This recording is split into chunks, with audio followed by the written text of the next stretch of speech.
Hi, I'm Dave with Phototropics Photography, and today we're going to talk about landscape photography.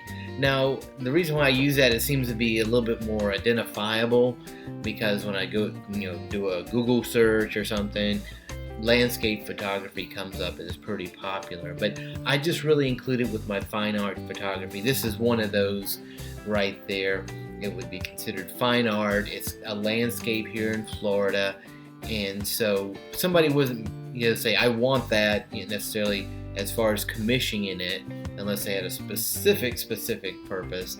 But this is something I would have at an art show, so somebody would say, hey, you know what, I want to be reminded of Florida. I'm trying to work something out with my vacation rental, and that'll fit it. That's usually how that works out. And the same thing with most landscape photography. It's not like, unless you're doing like a research project for something, and you want to get the mountains or the oceans or the seagrass around here, it's just, I call it for fun myself. There are people who do make a living at that type of thing.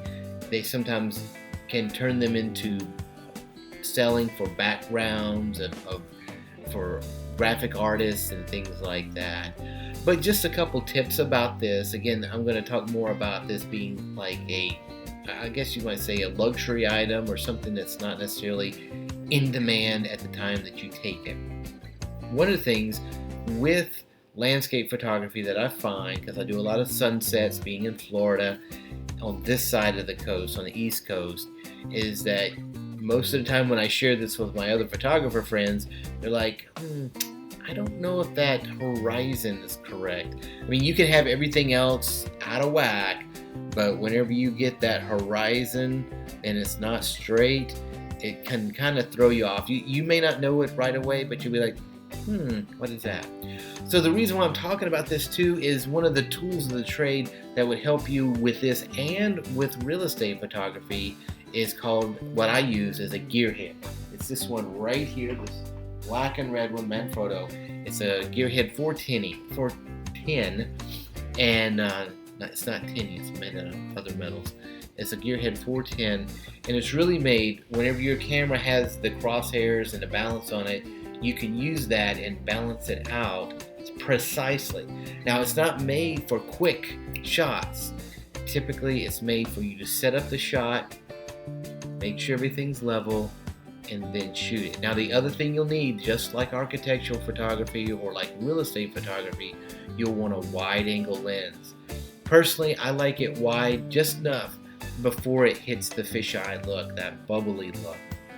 I use a 17 to 40 millimeter L series Canon lens that adapts to my RP camera.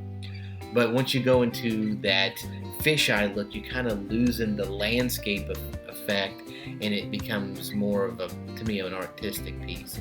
But really, landscape photography is something you take your time with, and that's why I enjoy this type of photography, in that I can take my time and enjoy it, kind of think about it. You can take shot after shot. The thing is, like, especially with sunsets, you can't take a lot of time because you're losing that. This light right here that you're seeing in this picture is actually 8 minutes old. It takes 8 minutes to get from the sun to the earth. And so really the sun is a lot lower than this picture, and so you're losing light quickly at that time. But can you make money with landscape photography? Yes, especially if you can find those parts of your town, your area, or where you travel to and feature that. Maybe it's the buildings of that landscape. It maybe could be like a little hut here or a little, village that's off in the corner, things like that. And it's stuff that people like to see on their walls. Again, the price of those things can be, we'll discuss those later, but it will be dependent not necessarily on the time you spend. If you're enjoying it, you can charge a little less, but you want to maximize your profits in any photographic endeavor.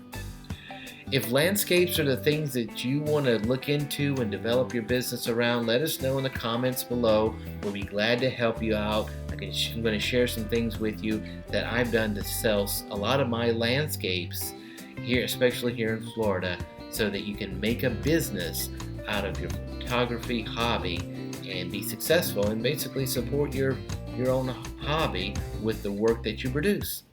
Thank you so much for your time. We look forward to seeing you again this week or next week as well. And we will have another bank of videos for you to take a look at and enjoy so you can develop your own photography business.